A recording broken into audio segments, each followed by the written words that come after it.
Well, if it wasn't hard enough before to get your comics on time because of paper shortages, now due to diamond issues with being hacked, you'll be lucky to get any comics on time.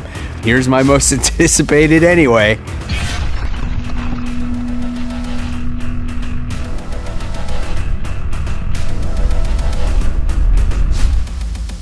Hey, all my webheads out there, welcome back to Comic Book Corner 2.0 and fans. I am your host, Mike Spider Slayer, of course, always helping you make decisions on what comic books to buy. And today, guys, I'm bringing you my top 10 most anticipated comics for November 24th, 2021. Guys, hopefully you will get these comics next week. You never know these days. But hopefully this list does help you make decisions on what comic books to buy. And guys, before we get started, if you want to help support Comic Book Corner 2.0 and become a member of the channel, just go ahead and hit that join button right there on my home screen. It gives you, the viewers, some extra perks like super chat stickers, regular chat stickers. At times I do early release for videos and all kinds of great stuff like that. So guys, let's get started with this week's video, kicking it off with the hot seat. And the hot seat this week goes to X-Force Kill Shot Anniversary Special. This is screaming 90s all over again, as Rob Liefeld is celebrating the 30th anniversary when it comes to his team, the X-Force, right? So we're going to get all these characters that you're familiar with, and that's like Deadpool and Cable and Shatterstar and Boom Boom and Wolfsbane, and you even got Major X thrown in the deal. You got Venom Pool probably because you got a bunch of variant covers. This is 36 pages, $5, depending on how many comics I pick up that week based off of delays, of course, will determine if I actually get this comic book or not. Is it cool to have for nostalgia purposes? Yeah, it kind of is. But if there's other books out there, I'm probably going to pick them up first because, again, this is just an anniversary issue. Ain't going to be worth anything. And I don't know if the story's all going to be that great either. Let's move on to the book that is on the rise. And this book was a little bit better than I expected when it first came out. And this is DC versus Vampires issue 2. That's right, guys. You have the guy that's from I, Vampire in this series trying to warn anybody that he can that the vampires are trying to create this genocide where they're going to destroy the entire human race and the vampires are going to rule the world, and you don't know who you can trust. You don't know who's human. You don't know who's vampire. And it made for a quite interesting little book by the time you got to the end of it. You know, Hal Jordan wasn't what he quite seemed to be, and the message wound up getting to Batman at the end of the day. It was pretty cool, and I'm really looking forward to the book. It's 32 pages, and it's $4. Now we're at the top 10. And number 10 this week goes to The Amazing Spider-Man issue 79. This is Beyond Chapter issue 5. So issue 78 wasn't the greatest issue. You had this lame battle between Ben Reilly and Morbius. Nothing really became of it. It was kind of like a real throwaway type of story. And, you know, when you got one and done stories back in the 80s of Marvel, they were really entertaining and interesting, full of dialogue, lots of action. That one and done story was just very lackluster when it came to story. The action wasn't very plentiful. And you can tell that comics were written a lot differently back then as they are today, right? But with issue 79, we have Kraven the Hunter, who is making his appearance in this book, and now Ben Reilly's going against the next baddie. Will we get a little bit more story that has to deal with Peter? I hope so, because that's when the book actually gets a lot better, right? We had Black Cat enter the hospital room in the last issue, you know, trying to console Peter, hopefully, hoping that he gets better, and her and Black Cat were working together there, and that was pretty cool. So I'm interested to see what's going on in this issue. If you're following the legacy numbering, this is 880, 28 pages, $4. All right, moving on to number 9.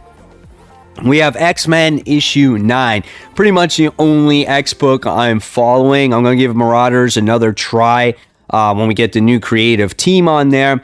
And this issue has to do with Dr. Stasis. He's a dude that has created resurrection in his own way, and he's trying to out the X-Men on telling the world, or getting Ben Ulrich to tell the world that the X-Men have been doing resurrection protocols for a very long time. And I guess he's trying to get that story out there to shock the world, or whatever the case may be, but the X-Men are not what they seem. So I'm very curious to see more about this guy. What's his story? What's his motive? We got a couple major villains going on in this X-Men story so far. I like the lineup. I love the action. The art is always really good in this book from what we've seen from it. So we'll see what happens. 28 pages, $4. On number 8, and number 8 seems to be a book that's ramping up, and this is Radiant Black. This is issue 10. It says, welcome to existence, an unimaginable infinity beyond space and time. Marshall is trapped there, but how and why? Can he make it out, and what is the catalyst? So when it comes to Radiant Black, this is definitely a slow burn story. We've had the story of Marshall, who is now the Radiant Black character. We had the story of Nathan, who was the original Radiant Black guy, and it looked like he was going to get the plug pulled from him, like he was going to, die because he was in this coma this whole time. And now it looks like Marshall is in a place beyond that he can imagine, right? And we don't know the full scale of all these Radiant characters' powers and what they can and can't do, where it came from, what's the purpose of them having this power. We just seem to get to see some minor battles here when it comes to a character that I call Glitch, or they call Glitch, and that's really it. You just get to see the everyday life of Nathan and Marshall, and that was it. But so we haven't really got a ton of story overall when it comes to the power. And that's what we need to know more of, and what's the point of it all. So I'm looking forward to it. I think it's still a great book. I just want a little bit more plot progression here. So this is 32 pages, and this is $4. Okay, moving right along to number 7.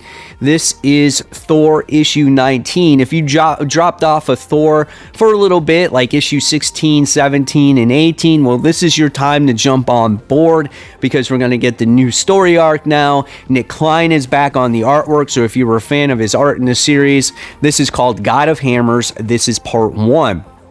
So it all starts here. Mjolnir's gone missing. They have to try to find it. Who is going to get in possession of it? Is it going to lead into that whole story when it comes to Thanos actually possessing the hammer with the Infinity Stones in it? I don't know, man, but I feel like something big is going to happen shortly in this book. We're on legacy numbering 745, 28 pages, $4 comic. Moving on to number 6. This book is coming out to get people excited for Hawkeye, right?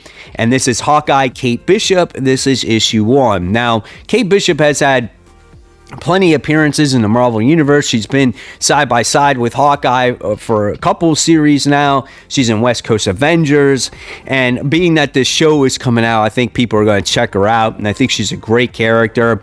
I loved her last series. I love everything that she's actually in. I really enjoyed her in Matt Fraction's run of Hawkeye as well. So I'm curious to see what the first issue has to offer. And maybe now she's back on the East Coast instead of the West Coast where she was before. So if you're looking to purchase this book, it's a 28-page book. It's $4. It's not that expensive compared to some of the other books out there, right? Moving on to number 5, and there's some good books getting ready to come out, and it was hard to decide what was going to be my favorite or most anticipated, but make sure you pay attention because there's some awesome books getting ready to come out here. Next one's House of Slaughter, issue 2. Last issue, we got introduced to the house. We got a little tour of the house from Aaron.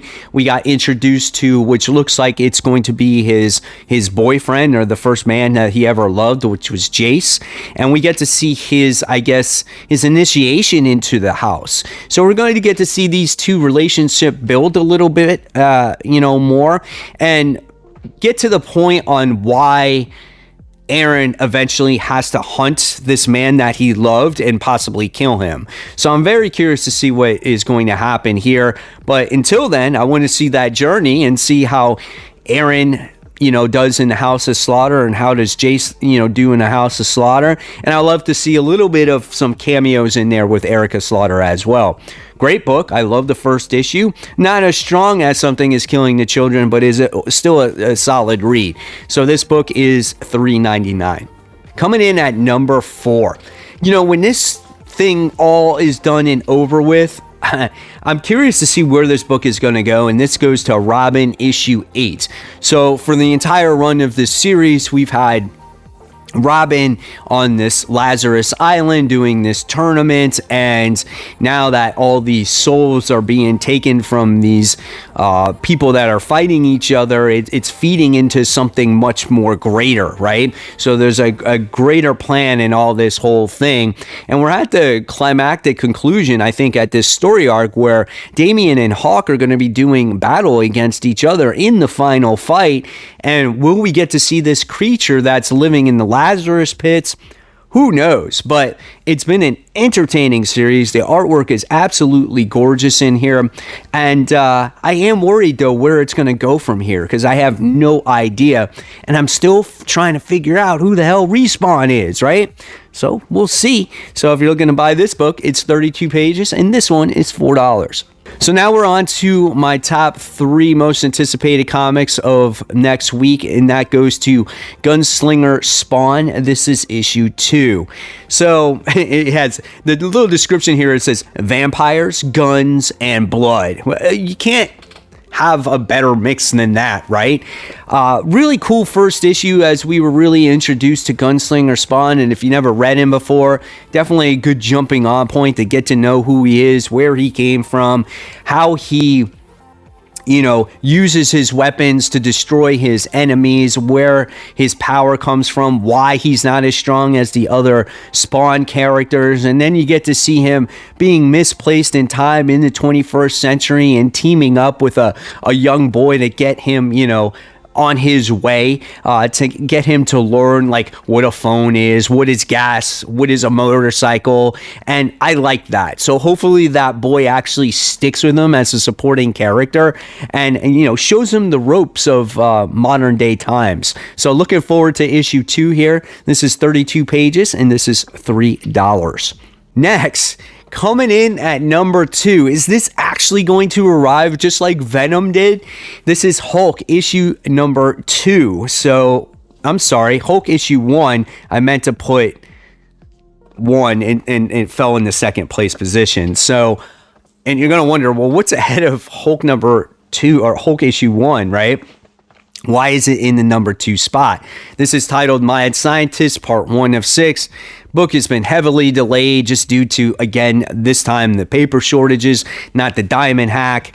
And we're going to see Donny Cates do his run on Hulk, finally. And I'm really looking forward to this. Hulk is traveling in space somehow, and I don't even know what to expect out of all this, but something new, something different, something bold, and that's what I like. And that's what I liked about the Immortal Hulk series, because it was something different. Really strong in the beginning, fell off a little bit for a while there, ended pretty good. I want to see what Donny Cates does with this character now. Let's see if he can get people on a Hulk book, just as Al Ewing did. So if you're following this one, legacy numbering, 768, 36 pages, $5.